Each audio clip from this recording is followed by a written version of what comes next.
When I have needed a small chair to take with me on trips, I have usually settled for a stool, but no more. What's happening, Panda Nation? Peter Von Panda here. I have to man a booth for trade shows sometimes. Sometimes I'm sitting at a makeshift table trying to do a little work. And I've had actually this like collapsible stool that I've taken sometimes. It only sits about 18 inches, so I'm only sitting really low. But I can't take one of those full folding chairs, even the crappy ones that you'd use for like an outdoor barbecue.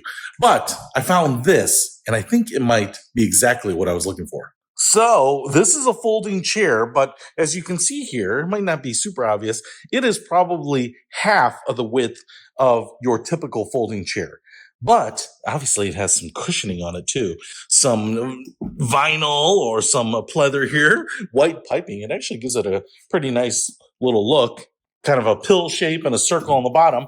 And it has metal construction here. So what you can see is that it folds relatively flat. And then if I open it up, and you kind of want to push out the lower portion of the bottom cushion out a little bit like that before you try to open up the back end here, because then it will fold down like this. So it actually folds a little bit differently than regular folding chairs. But looky there. So what I really love about this is from the bottom here to the seat cushion, it's about 20 inches tall, which is about a normal chair height.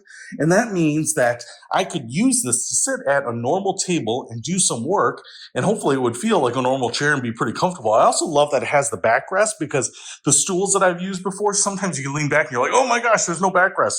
And it's sometimes nice just to have that backrest, just to give yourself a minute or two of recharging, right? So let's just look at this compared to a normal table chair. As I'm carrying it over here, I will tell you, this thing is super light. I can fling this around. Okay, right here is a normal dining room chair. And as you can see, they are basically the same height, even though it is so much smaller. And even the angle of the back here looks like that is going to be very comfortable. In fact, if I just pull it away here, and then go ahead and sit down on it. Oh, yeah. Oh, that feels good. Actually, the cushion on here is amazing. I have been so used to just sitting on hard plastic. That feels good. That's going to protect your bum. You want that. You want that protection. And like I said, I feel like I'm just sitting on a normal height chair. I don't feel like I'm sitting real low and having to type up here. So if I take this with me to conferences, trade shows, so that if you sit at a table and do a little work, man, it's going to be so much nicer. This is really actually a pretty nice chair, and it's pretty inexpensive. So under 40 bucks. So if there are times when you want a real chair, not a fake chair, not a camping chair, like a little hammock for your butt, like a real chair, this one will do it. And it's really easy to take with you. It's very portable. So I'll put a link to it in the description below. Peter Von Panda, out.